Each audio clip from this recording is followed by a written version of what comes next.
My trip to Kanab, Utah would start on a Tuesday morning in October. While driving the 74 miles from Page, Arizona to Kanab, Utah, I'd stopped halfway there to hike the wire path to Buckskin Gulch Trail. Now it was getting late as I headed into Kanab. Remember that message that mentioned about the shocking thing that happened in a small town and that was never supposed to happen again? Well, I wanted to find out what it was and then make sure it happened. Here's a sign I saw when I finally got to Kanab.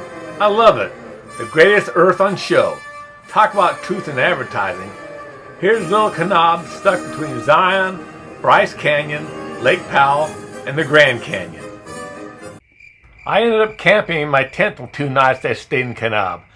After all that hiking I did earlier that day, I was bushed and fell asleep early.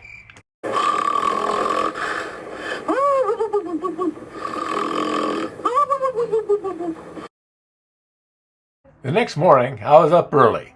There was a lot to do that day, and I wanted to get an early start on it. After a light breakfast at Jakey Lee's, I spotted this guy on the side of the road. I guess I really was in the Wild West. After getting directions from him, I headed off for my destination. By the way, who was that masked man? Are you still there? Driving just a little ways, I came across a truck broke down on the side of the road. I decided to pull over and see if I could help. Whoops! Looks like someone or something was already working on it. It looks like it had been there for quite a long time. I decided to go ahead and drive on. First thing on the list to do that day was to take a short drive over to the Coral Pink Sand Dunes State Park.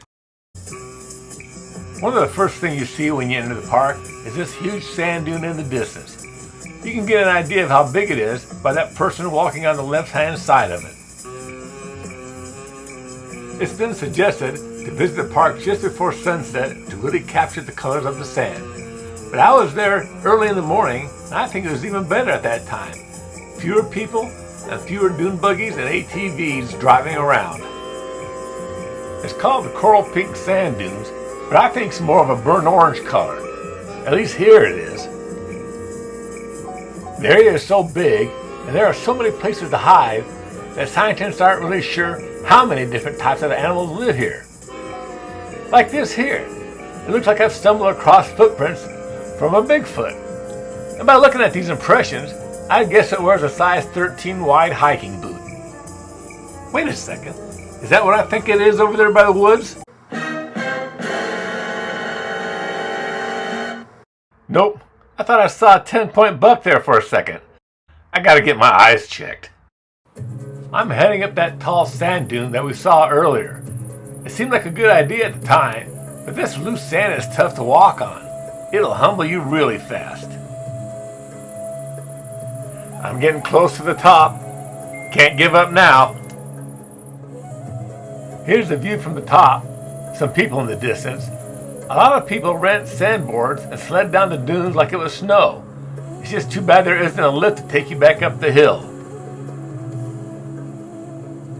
One more look at the Coral Pink Sand Dunes, and then I was off to my next destination. The name of this next destination sounded more than just interesting. I had to see it. And there it was in the distance.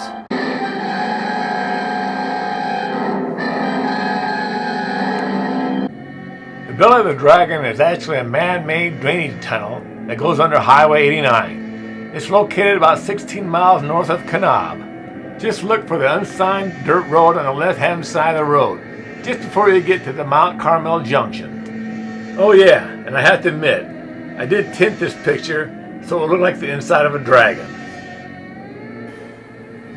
Alright, this is inside the cave known as the Belly of the Dragon. I've almost hiked through the tunnel, and that's the other side of it. It's a short hike, but it is almost pitch black in the middle with an uneven floor, so I'd recommend bringing a flashlight. Okay, we're at the other end of the trail here of the cave, and we're going to head back to where we first started. I don't know if it's my imagination running wild or what, but when I'm inside the belly of the dragon, I swear it sounds like a stomach growling. Oh wow, what the hell is that? Phew! What's that stench? That smell would knock a buzzard off a shit wagon. After that, I hopped in my car and drove to the last destination for the day, the Moy Sand Caves. Now here's a picture of a couple of the caves from the side of the road. From the parking lot, hike north about a quarter of a mile until you find a spot where you feel comfortable scrambling up the rock. Here are a couple more of the caves. You can see the people at the top, and to the left, a couple of people working their way up to the top. It doesn't look too bad from here, but trust me, this is a trail that's not for the faint of heart. I'm at the top now, and here's a shot of some people coming out of the caves. I'll pull back so you can get an idea of what the land looks like.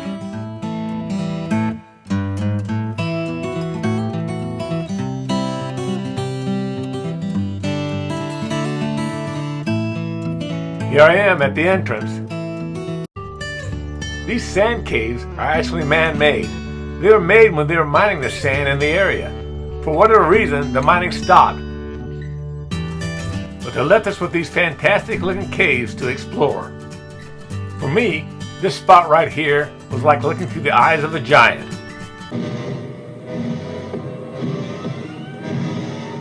What must it be like to be that tall? Look at that poor guy. Those people staring at him like he's some kind of freak. You couldn't pay me to be that tall. Wait a second. I think I just changed my mind. Hubba hubba bubba. Here's a picture looking out one of the caves, and this is what it looks like looking down from there. My brain was telling me, you idiot, do you know what could happen if you got too close?